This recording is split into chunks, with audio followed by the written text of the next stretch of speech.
My 49 International came to me on a 73 Chevy 3/4 ton chassis with a 350 automatic NP205. And I'm in the process of swapping a LS 5.3 liter engine from a 2000 Chevy 1500 into the truck.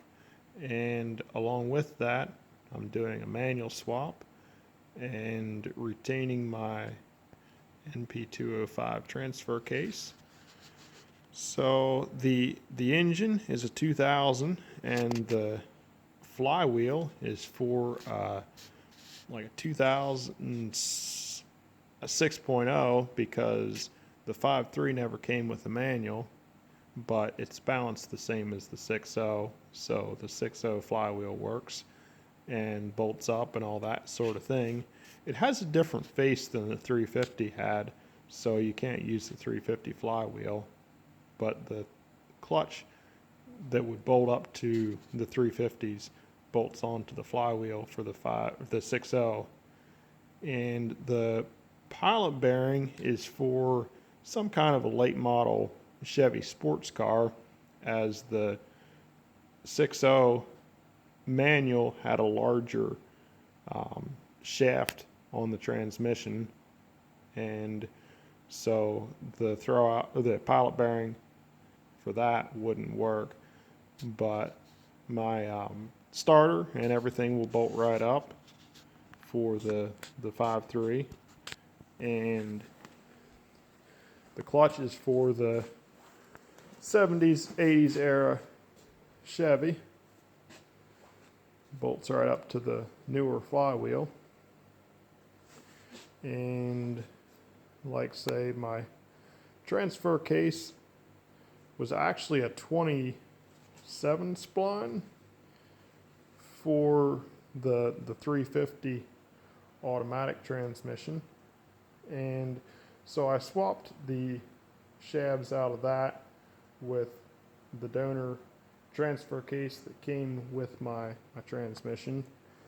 I have the 5.3's original transmission transfer case, which I could have used the transmission and gotten a transfer case that would bolt up to that, but it's a different length and it just would have been more complicated, and this one had 200,000 miles on, so I wasn't convinced that it would last forever, and the 4-speed might be able to do that. And I have another 4-speed here that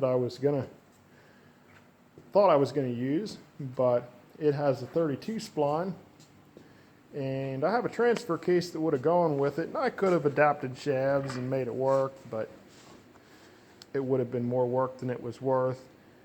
And the transfer case isn't as heavy duty, although as it's NP208, it would have been fine for my application, but like say, I would have had to adapt drive shafts and that sort of thing, and it's more cool to have the 205, so I figured I'd stick with that. And like say, here's the 350 that came out of the truck, and the transfer case that came with the SM465 that I got, but I swapped shafts out of it. The yoke on the rear drive shaft was a different size as well, so it was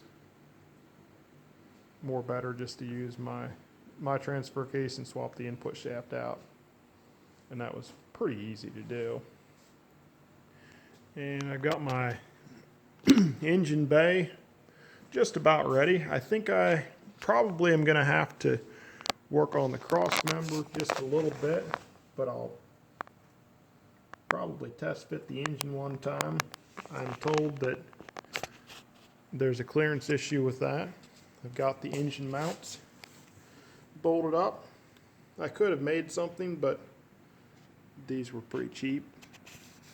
And the power steering pump was just a matter of switching out a fitting in the back with the one on the older pump.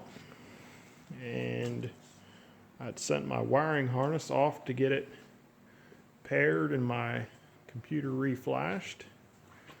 So that should be a matter of plugging things in and making it work. Still got to cut a hole in the truck floor, as this truck originally had a column shift transmission, and now it has a column shift automatic because someone swapped the Chevy column in at some point whenever they put it on the Chevy chassis.